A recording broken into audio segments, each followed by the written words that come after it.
Ahoy folks, and welcome back to Broadside Gaming with me, Zug. So, as you can see, still tinkering with the Zealot, and today, slightly new flavour for you. So let's jump in and see what we are using. First off, I'm going to look at the Relic Blade.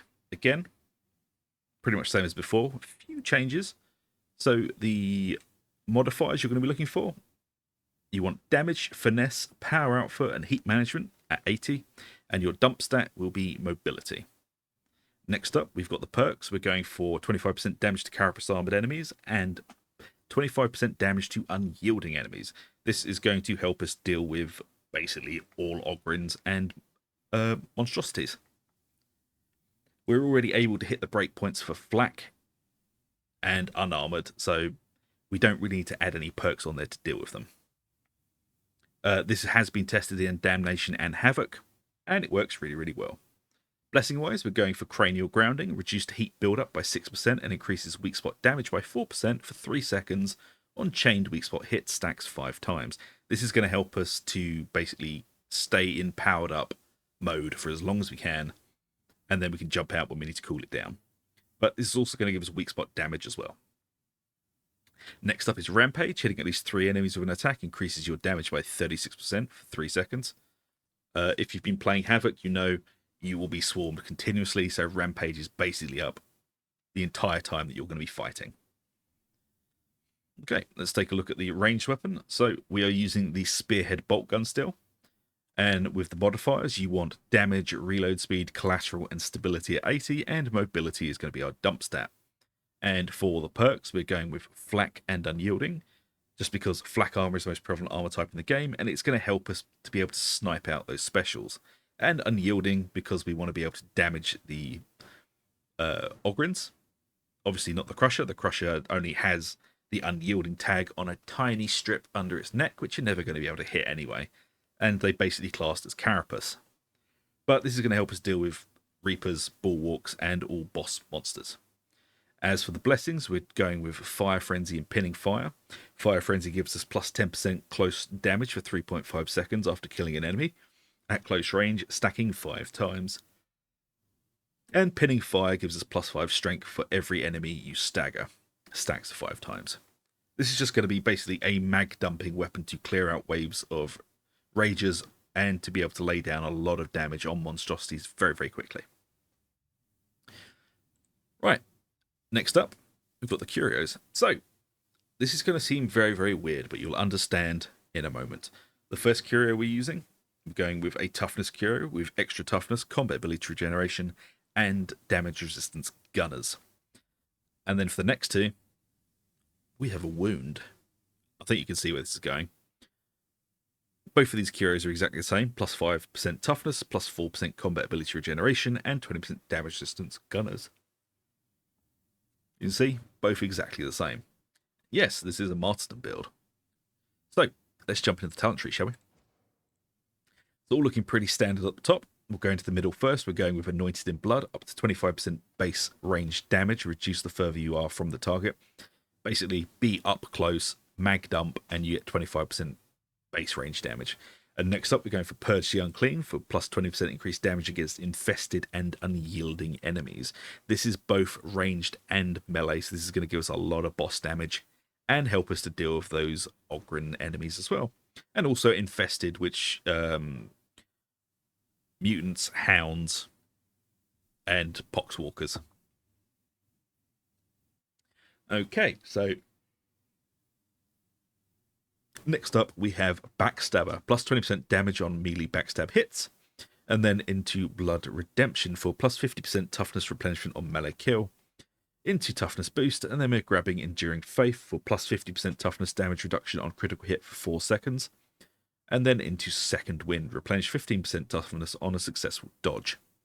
Then we're picking up Blades of Faith, throw a Consecrated Knife to deal high damage to a single enemy, very effective against most enemies, less effective against carapace armor. Don't throw it at a Crusher or a Mauler. Then we're picking up the Toughness damage reduction. And then into Dance of Death, minus 75% spread and 50% recoil for 3 seconds on successful dodge. Picking up Thy Wrath Be Swift, enemy melee attacks cannot stun you. On taking damage, gain 15% movement speed. This is basically just going to allow you to be a thresher in melee, because they can't stun or stagger you, so you just keep swinging. And then we're picking up good balance. A successful dodge grants 25% damage reduction for 2.5 seconds.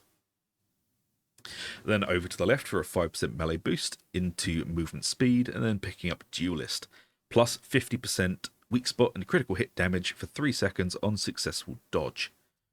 Until death, fatal damage instead grants you invulnerability for 5 seconds, occurs every 2 minutes. Into Holy Revenant, when until death ends, you regain health based on the damage you dealt during until death to a maximum of 25% max health. Melee damage dealt heals for 3 times that amount. Then into Benediction, plus 15% damage reduction for you and your allies in coherency.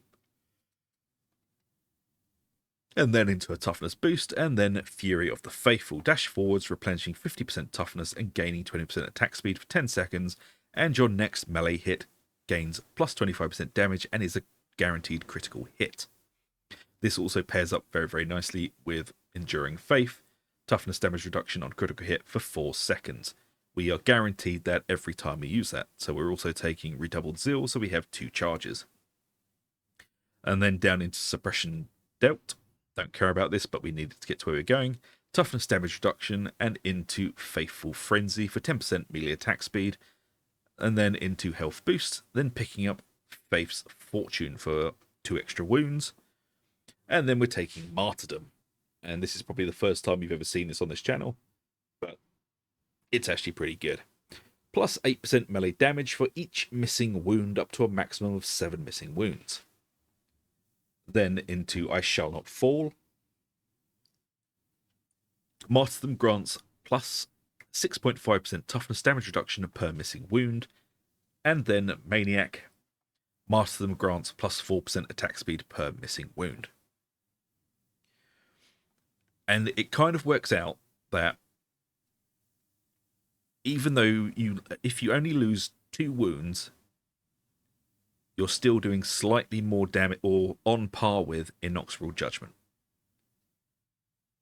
And I found this to work really well in Havoc. If you want to see some gameplay of it, you can check out last night's live stream, which was Thursday the 5th of December. I was pretty much playing with this build the entire night. And it's really fun. You don't get the movement speed that you would with Innoxeral Judgment, but you do a hell of a lot of damage. And it is quite amusing. This is literally the first time I've really given Martyrdom a proper go. And it works really well with the Relic Blade. It works insanely well with it. Now, I should point out with the Relic Blade, I am using the Mark 10. That's not to say the other Mark isn't good. The Mark 2... both are perfectly usable for this build. There is just several... Well, there was one thing, really, that I don't like about this sword. And it is that swing. And this is literally just personal preference.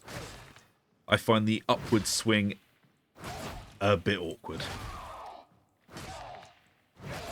But it is very, very good.